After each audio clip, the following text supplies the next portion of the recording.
Olá, pessoal, bom dia. Bom dia a todos. Vamos só aguardar uns minutinhos aí, a gente inicia, esperar o pessoal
Bom, pessoal, então vamos lá, vamos iniciar aí a aula. Bom dia então a todos. Bom, hoje aí, pessoal, vou continuar a falar sobre os elementos de máquina, né? É, Somente os elementos de fixação aí e os elementos de vedação, certo? Mais sobre pino, trava, os anéis de vedação e o selo mecânico também, mais alguns outros também. Ok? Só antes de iniciar aí, pessoal, eu quero passar um vídeo da indústria e logo em seguida a gente inicia.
That's the end of today's.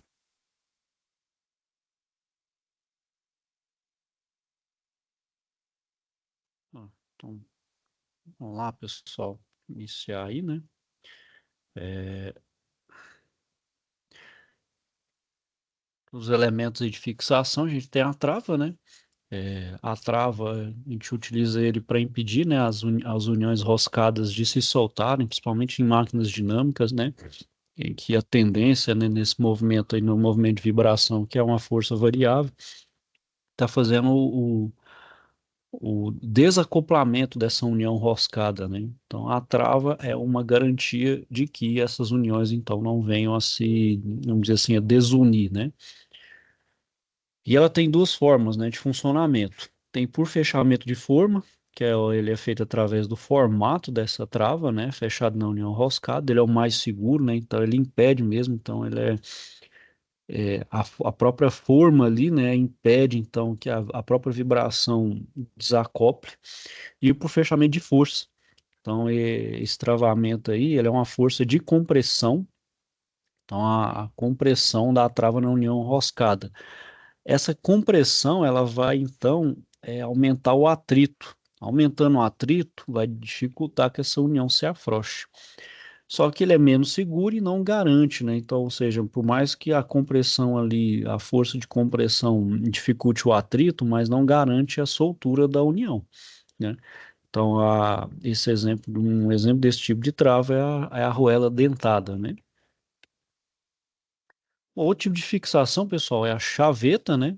A chaveta tem um elemento de fixação de um formato retangular ou semicircular e é realizar a união móvel entre dois elementos de um conjunto mecânico. Geralmente é para fixar uma engrenagem no eixo ou uma polia em um eixo, né? Para garantir o quê? Que não tenha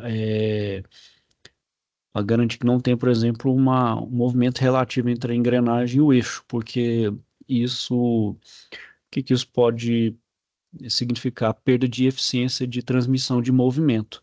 Então, o que que a engrenagem tem que fazer? Não é transmitir o movimento dela para uma outra engrenagem. Aí, se um eixo aqui tiver tendo tipo um escorregamento aqui, eu não consigo fazer a transmissão de forma eficiente, não consigo transmitir toda a energia de uma engrenagem para outra devido a esse escorregamento. Então, a chaveta garante essa fixação entre o eixo e a engrenagem, ou entre o eixo e a polia. Então, pessoal, para encaixar essa chaveta, eu tenho que então fazer um rasgo de chaveta, tanto na engrenagem quanto no meu eixo, né? E essa transmissão de movimento é a força de atrito entre as faces da chaveta, né? Então, por isso tem que ter essa certa folga ali, essa folga que dá né, essa pequena folga na lateral. É, Outro tipo de chaveta é a chaveta de cunha, né? Então, ela facilita a montagem, uma de suas faces dela é inclinada, então ela tem uma certa inclinação ali. Então, ela é utilizada nas partes de elementos que vão realizar movimento rotativo, no eixo mesmo de uma máquina. E ela tem dois tipos, uma longitudinal, onde você coloca na extensão do eixo, né, ou seja, paralela ao eixo, ou na perpendicular, na transversal ao eixo, ou seja, de forma meio que cruzando o eixo, né? Aqui você vai de forma longitudinal, né? Longitudinal ou transversal, né? A chaveta paralela, acho que essa é uma das mais utilizadas aí, né? Então, todas as faces são paralelas, né? Então, tanto essa daqui, essa daí e essas do lado também são paralelas. E elas têm que estar ajustadas com as faces do raso da chaveta, ou seja, tem que estar devidamente assentada, né? A outra chaveta é a de disco ou meia lua, né? Tipo woodruff. Então, ela corresponde a um semicírculo, né? Ela é mais empregada, então, na montagem dos eixos cônicos, né, ou das engrenagens cônicas, que ela, então, permite que se adapte à conicidade da cavidade do rasgo de chaveta no eixo, né, então, para ter o melhor encaixe nesse tipo de eixo ou de engrenagem. O outro tipo de elemento de fixação é o pino, né, então, ele é formato cilindro-cônico, que também tem a função de alinhar duas partes de um conjunto mecânico, permitindo então a união móvel das mesmas, né? Então a gente tem aí o pino cônico, né? Então tem a função de centralizar as peças que fazem parte aí do conjunto mecânico, né? Tem um cilíndrico, que é um formato cilíndrico, né? Onde situações onde o meu conjunto é submetido somente a forças de cisalhamento, ou seja, são forças que tendem a fazer o corte da minha peça, então ele impede essa força de cisalhamento. O elástico, né? Então ele é mais flexível, então ele é oco, tem uma ranhura lateral. Ele é utilizado quando o furo tem uma variação considerável de dimensão, ou seja, ele consegue se moldar, né, nessa espina elástico no furo, né? E o pino com haste roscado, onde parte do seu corpo é roscado, facilitando então a retirada de um furo cego, né?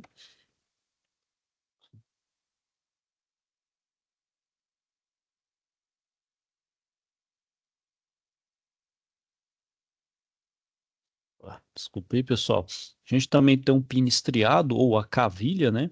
Então, enquanto os outros são utilizados na união de partes articuladas, né? A cavilha, ela é utilizada para essas partes que são fixas, né? Ou seja, elas não se articulam entre si. Então, é para justamente impedir o movimento entre as partes que eu quero unir, né? Então, por isso que esses entalhes ali é para meio que fazer uma trava, né? Então, é um pino, por isso que é um pino estriado ou cavilha, para fazer uma trava de movimento, não impedir, então, o movimento relativo entre duas partes aí. O contrapino ou cupilha, né?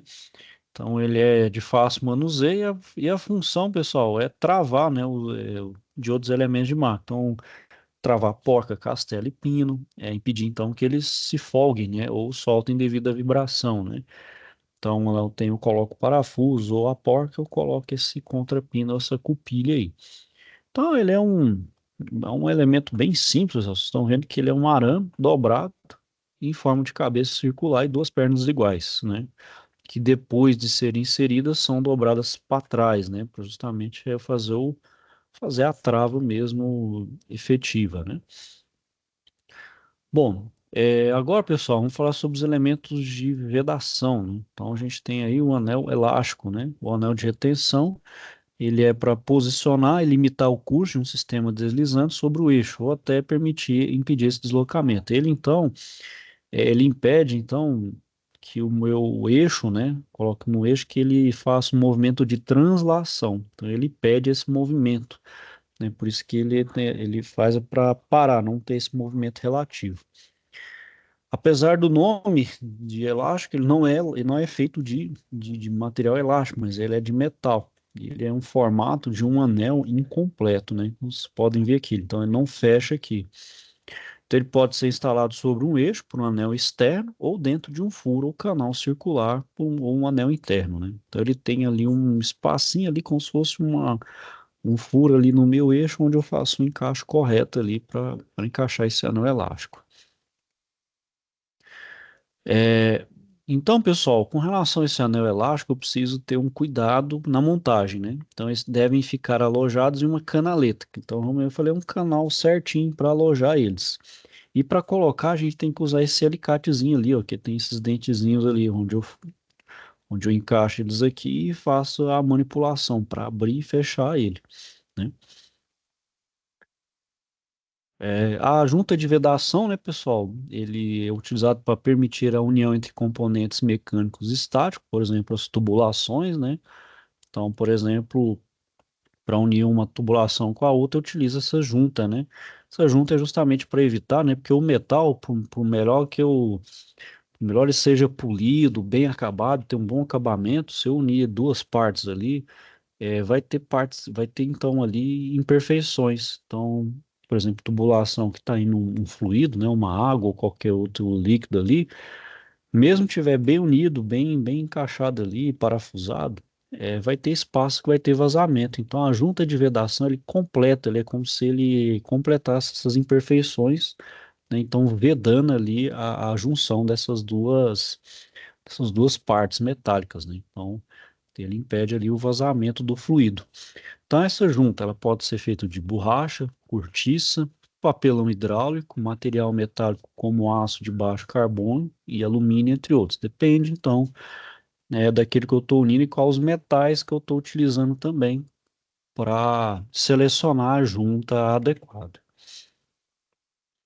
Bom, então, pessoal, a gente primeiro junta aí a de borracha, né, ela é utilizada na vedação de flanges, tubulações e equipamentos estáticos, ou seja, são aqueles equipamentos que não têm movimento, né? Então, tubulação é um belo exemplo, né?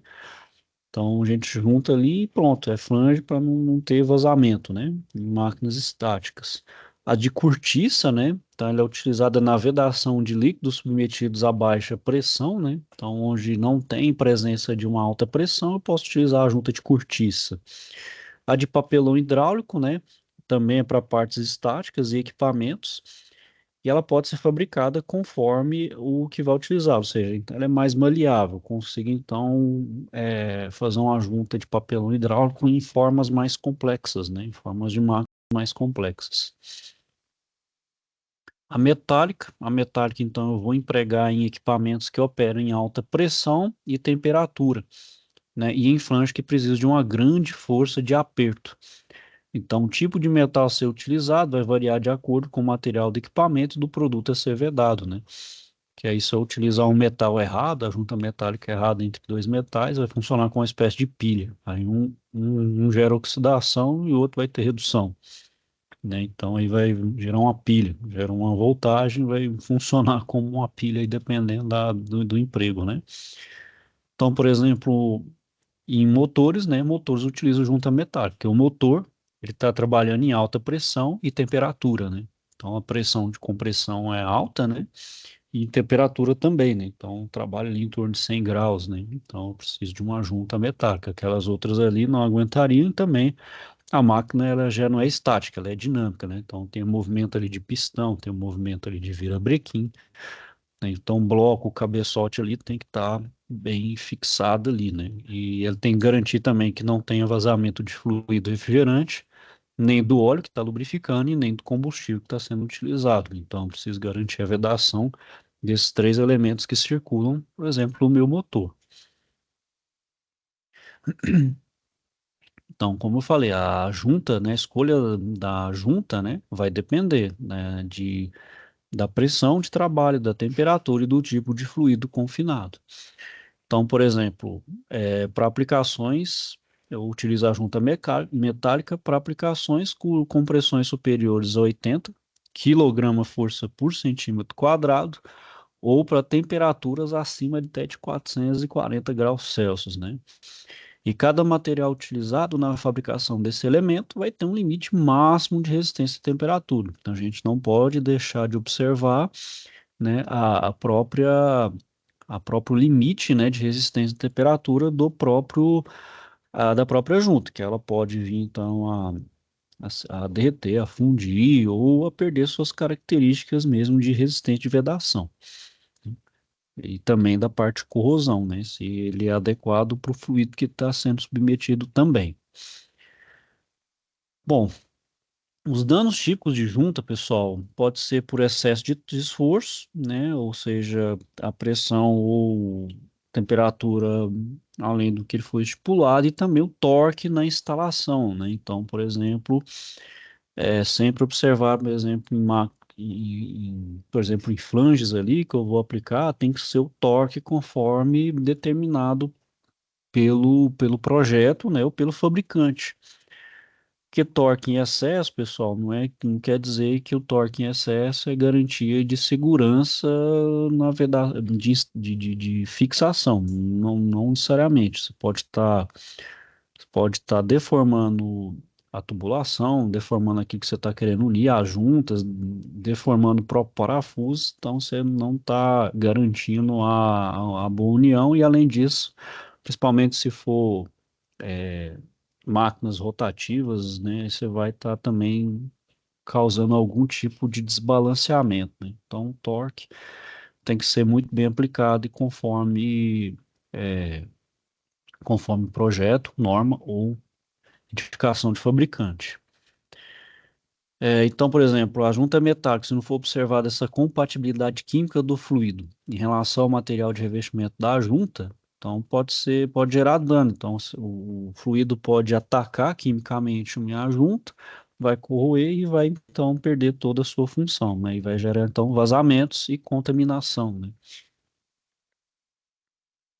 Então, por exemplo, bombas de amônia, né, que fazem ali a sistema de refrigeração de câmaras frigoríficas, essas juntas ela tem que então trabalhar com temperatura, né, a temperatura e também a questão da corrosão da própria amônia, né, então, não posso, então, eu tenho que garantir que essa amônia, né, que essa junta vai ser inerte ali a amônia, né, a amônia então não ataque a junta, né.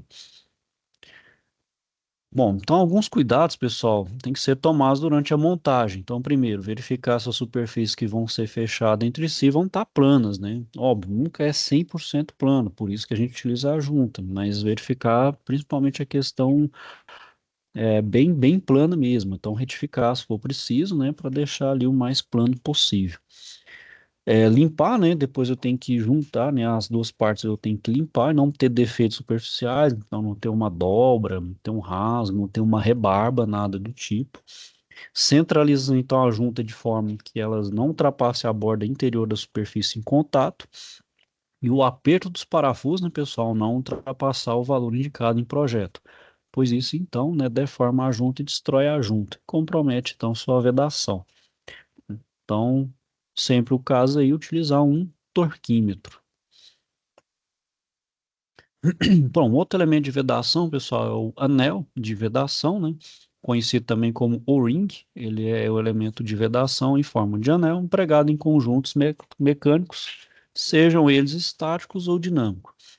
Então, ele é alojado em uma cavidade então pré-dimensionada chamada ranhura, né? Então, tem uma ranhura própria ali onde ele se encaixa ali, né?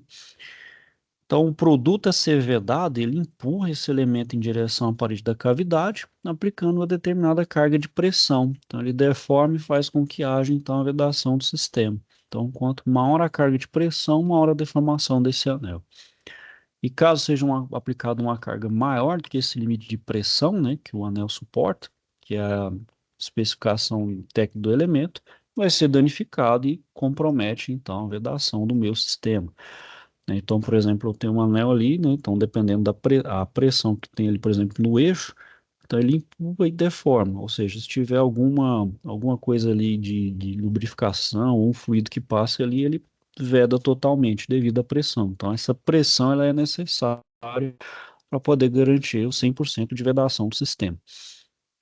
E isso, claro, considerando um equipamento estático, né? Ou, perdão, um equipamento dinâmico, né? O estático, então, ele já vai ter a pressão correta ali, né, para ter a devida vedação, né? Bom, e esse anel de vedação, pessoal, ele é fabricado, então, em Teflon, nylon ou borracha, né? Da mesma forma da junta, a correta seleção também vai depender da aplicação, né? Se é uma máquina estática ou dinâmica, o tipo de produto que eu vou vedar e das condições de operação, então, tanto pressão quanto temperatura. Bom, o outro elemento é o retentor, que ele é conhecido como vedador de lábio. Ele é um elemento de vedação composto por uma membrana feita de borracha de couro em forma de lábio, utilizado em conjuntos mecânicos dinâmicos. Então, além da membrana, a gente tem uma estrutura composta por uma carcaça metálica, uma mola circular, que tem como função aplicar uma pressão para fixação da membrana na posição correta para a vedação do sistema. A função dele, né, pessoal, é evitar então vazamento de óleo e graxa do interior de duas partes que realizam movimento relativo entre si. Então, principalmente movimento de eixo, né? E essa condição de trabalho propicia então geração de atrito e calor, que vai ser minimizada, né, com a utilização de fabricante. Então, ele veda e, óbvio, eu preciso estar lubrificando para evitar essa geração de calor, de atrito, né? Geração de atrito, por sua vez, gera calor, né?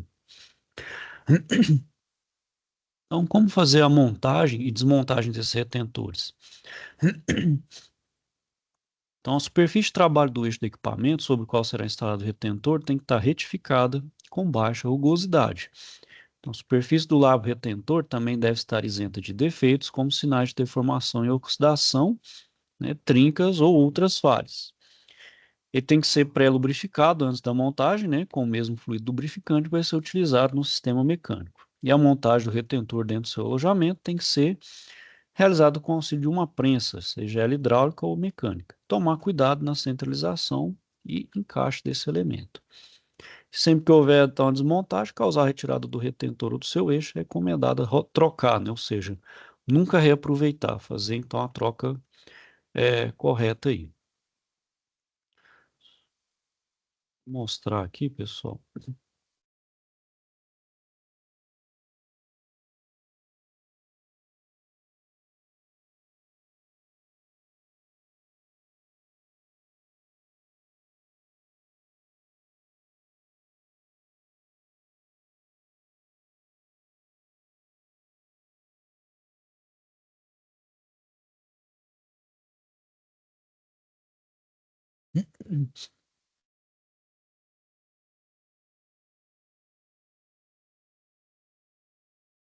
Pode tirar a tela aqui, pessoal.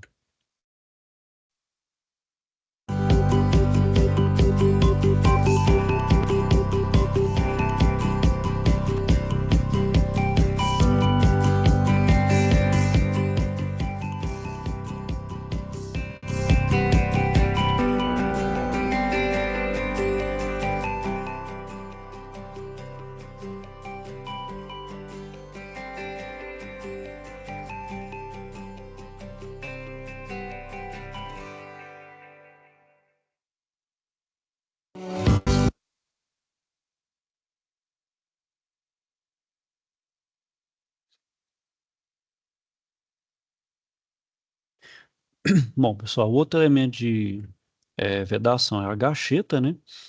Então, ele é utilizado para vedar total ou parcialmente a passagem de um fluido entre dois equipamentos. Quando a vedação ela é parcial, parte do fluido vaza, né? Promovendo então a lubrificação entre o eixo e a gacheta. Então, é quando a minha gacheta ela não tem uma própria lubrificação, eu preciso do próprio fluido para gerar essa lubrificação. Isso aí é usado, pessoal, como por exemplo, o meu fluido ele não é tóxico, né? O meu fluido lá ele não é, ele não vai prejudicar ali o meio ambiente, não vai ser tóxico, né? Não vai nem gerar nada ali contra, por exemplo, os usuários ou quem está ali naquele pedaço ali. E também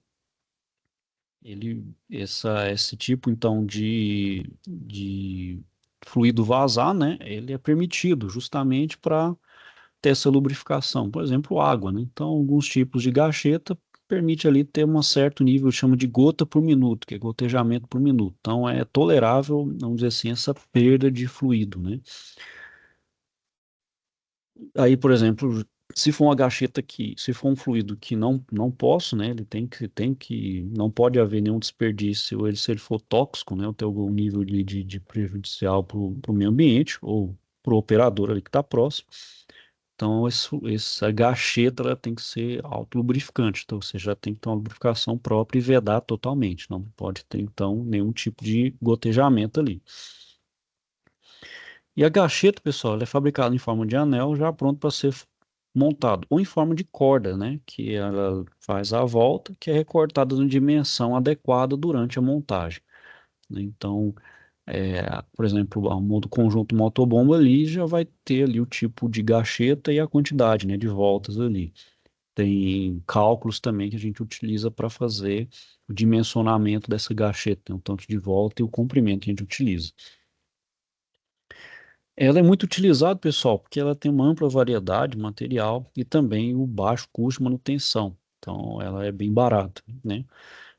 O problema é o descarte, né? Após substituição, dependendo da sua composição ali química, né? Sua composição, ela gera poluição no meio ambiente. Então, tem que ter um descarte correto aí, dessa gacheta, né? Então, para realizar a vedação, pessoal, são utilizados então mais de um anel de gacheta, né? Ou seja, você pode fazer uma volta ou fazer várias voltas para poder então gerar a vedação. Elas são inseridas, né, em uma cavidade, então toda máquina já tem ali uma área própria que chama caixa de gacheta, né? Então, esse elemento de vedação ele é inserido na caixa de gacheta e o eixo rotativo do equipamento, com pressão suficiente, promove então essa vedação, né? Ou seja, a própria pressão ali ele já faz a acomodação da gacheta, que é uma peça que chamamos uma sobreposta, né? Então aqui a gente tem um exemplo de uma bomba, né? Onde tem uma sobreposta como se fosse ali uma parte que fixa, né? A própria pressão ali do eixo, ele já empurra aqui a gacheta, de forma que mantém, então, a vedação e a pressão correta aqui, evitando, então, por exemplo, que o fluido vá para cá, né? Tem esse gotejamento. Bom, então, os materiais que são utilizados para fabricar gacheta, a gente tem o algodão, é o amianto, né? Que aí é um problema, né? A gente sabe que o amianto aí tem questão na natureza. O nylon, teflon, borracha, alguns metais. Então, alumínio, cobre e latão. Eles podem ser autolubrificantes, ou seja, capazes de se lubrificarem automaticamente quando adicionados à sua composição óleo, grafite, graxa, silicone, mica e outros componentes. Bom, nesse conjunto de bomba, pessoal, a gente tem essa parte aqui onde a gente insere a gacheta. Então, vai fazendo a volta aqui e completa. E a sobreposta vai fazer, então, essa pressão aqui de forma a manter a gacheta alinhada, né, e a fazer a vedação correta. Bom, o outro elemento, pessoal, é o selo mecânico, né? Então, ele tem como função a retenção de fluidos em conjuntos mecânicos. Então, são as bombas, compressores, misturadores, os ventiladores industriais. Principal vantagem, né, a redução de atrito entre o eixo rotativo do equipamento e o elemento de vedação, né, reduzindo então perda de energia e tornando o equipamento mais eficiente. Então, por exemplo, comparando com a gacheta aqui, ela vai fazer a vedação, porém, ela vai estar em contato com o eixo. De certa forma, ela gera um atrito aqui, diminui, de certa forma, também a sua eficiência, né? Então, ele pode trabalhar em pressões e temperaturas elevadas e equipamentos com elevadas velocidades de rotação, né? Então, a gacheta, ela não tolera altas rotações, porque dependendo se é uma rotação muito alta, ela pode, então, desgastar ou ela pode meio que impedir mesmo a rotação aqui, dando gerar um travamento no eixo, dependendo da velocidade. Aí eu utilizo então agora o selo mecânico. O selo mecânico também, pessoal, ele não permite vazamento em pólice nenhuma, ou seja, ele sela muito bem. Então, para fluidos inflamáveis e tóxicos, né? Então, por exemplo, gasolina ou amônia, eu já posso utilizar esse tipo aí de elemento de vedação, né? O selo mecânico. Bom, então como é que ele é formado? Então, ele é conjunto de fases de vedação constituídas por uma superfície polida ligada ao eixo do equipamento. Então, tem o meu eixo aqui e o meu selo em volta dele, certo? E então, uma superfície estacionária, a superfície aqui ela é fixa, chamada de sede. Na montagem do selo mecânico, as faces do anel de selagem, que é esse daqui, ó, e da sede ficam em contato, né, com uma pequena película de fluido lubrificante entre elas, através de um conjunto de molas também, né, esse mola que vai estar aqui interno, que mantém o anel pressionado sobre a sede. O funcionamento do selo mecânico é realizado em duas etapas, a vedação primária e a secundária. A primária, né, a vedação primária, que é essas fases de contato aqui, ó, ocorre no contato deslizante entre o anel de selagem e a sede, né? Então, o contato deslizante ali, né, de certa forma, um atrito, faz essa vedação primária. E a secundária é usada por outros elementos de vedação, como o anel de vedação, que ocorre entre o anel de selagem e o eixo do equipamento, né? Então, entre o anel e o eixo, e o eixo do equipamento entre a sede e a superfície estática do conjunto mecânico. Então, a gente tem a mola, que mantém, então, a sede com o anel de vedação pressionados, e entre o anel de vedação e o meu eixo. Então, eu tenho que fazer nesse sentido e dentro do eixo também. Então, ele evita o contato do fluido de um lado e pelo outro também, né? Então, a mola vai de um lado e o anel de vedação aqui entre o anel e o eixo. Então, é as duas formas que o meu selo mecânico faz a vedação.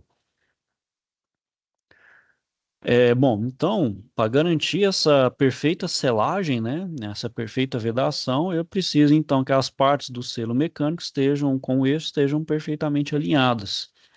E também é necessário realizar a lubrificação das partes móveis, né? Então, a parte que se move tem que estar devidamente lubrificado para evitar um atrito, né? O que o atrito aqui em excesso pode fazer, gera calor e danifica o meu selo. A operação em selo, operação a seco, né, do selo, vai destruir em poucos segundos e compromete então toda a sua estanqueidade e vai perder então sua função que é vedar, né? E ele pode trabalhar em temperaturas e pressões elevadas e também com elevada velocidade de rotação, né?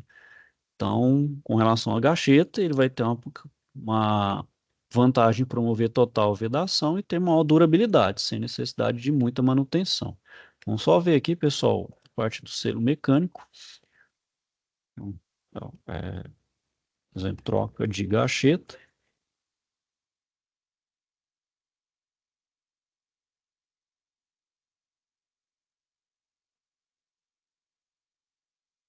Construir a gacheta, primeiro passo, vamos retirar as porcas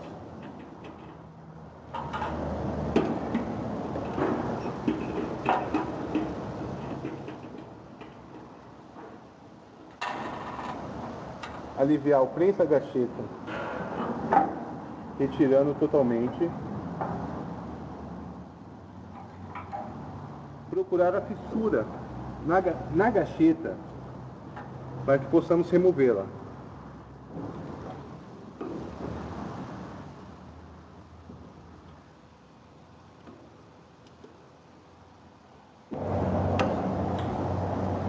Com a ajuda de uma chave, depois de identificado a ponta dela, você puxa ela para fora.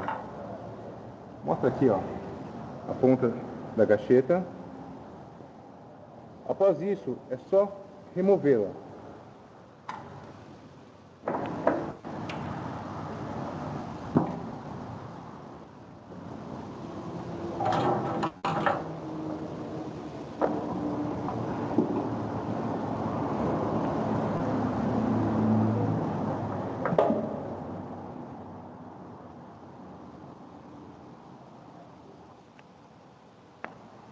Continuando, vamos colocar a gacheta novamente, depois da substituição. Coloque uma das pontas dela,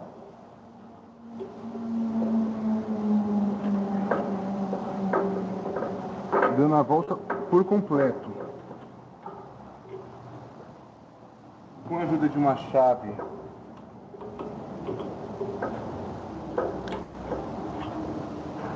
pressione para dentro, dando a volta por completo.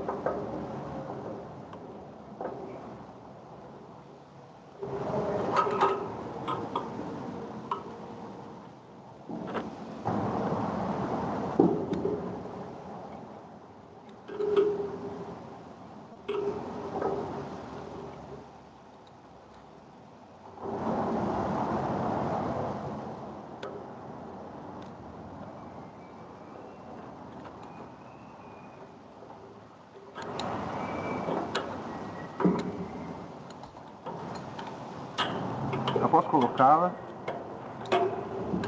coloque a prensa novamente.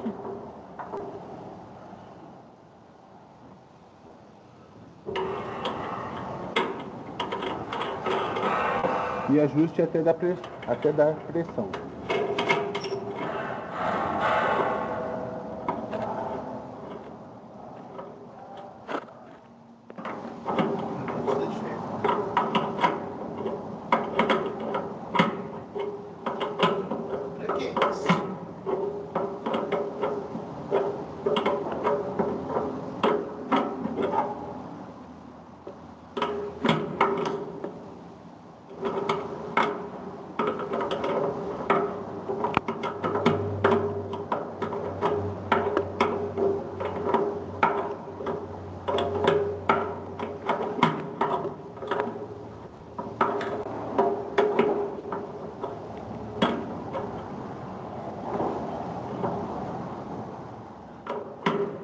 Pronto, está substituída a gacheta. Vamos olhar aí, pessoal, o funcionamento do selo mecânico. Ó. Funcionamento.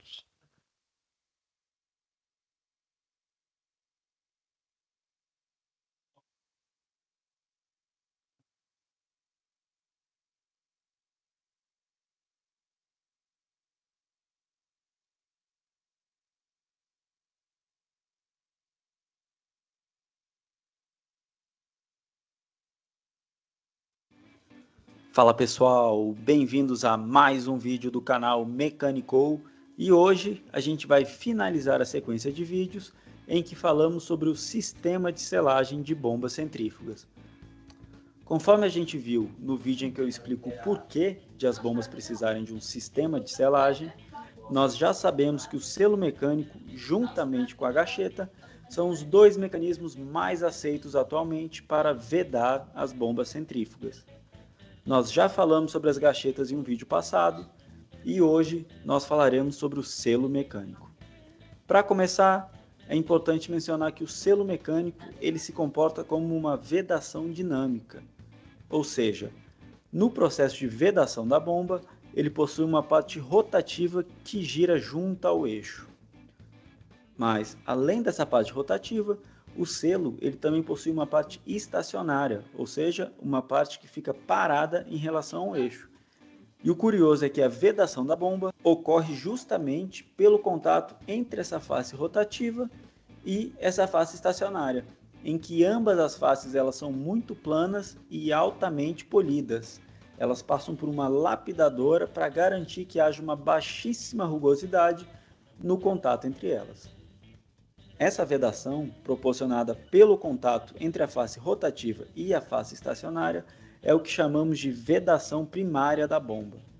A vedação secundária ela é feita pelos anéis de O-ring presentes no selo. Bom, o contato direto entre essas faces do selo ela gera muito calor, muito atrito.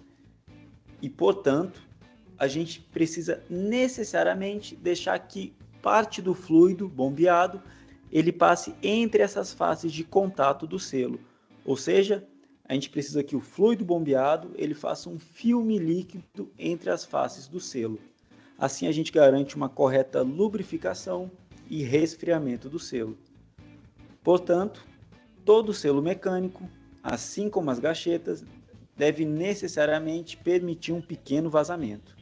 Nos selos, às vezes esse vazamento pode chegar a ser imperceptível, mas se houver um desgaste das faces do selo e o vazamento aumentar, você pode ajustar o vazamento do selo mecânico por meio do uso do anel de arraste, que é um anel que faz parte da composição do selo mecânico e ele é posicionado logo atrás da mola, sendo possível apertar ou afrouxar a mola, mudando-se a posição do anel de arraste. Bom, por hoje é isso então, pessoal. Se vocês gostaram do conteúdo... Bom, pessoal, então é isso aí, pessoal. Alguém quer ter alguma dúvida, questionamento?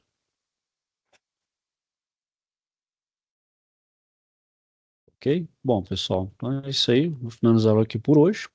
Caso então tenha alguma dúvida, questionamento, não deixe de procurar. Bom, pessoal, então é isso aí. Vou desejar a vocês então aí um bom dia. Fiquem então todos com Deus. Até a próxima. Obrigada, você também. Tchau. Obrigado, vocês também aí.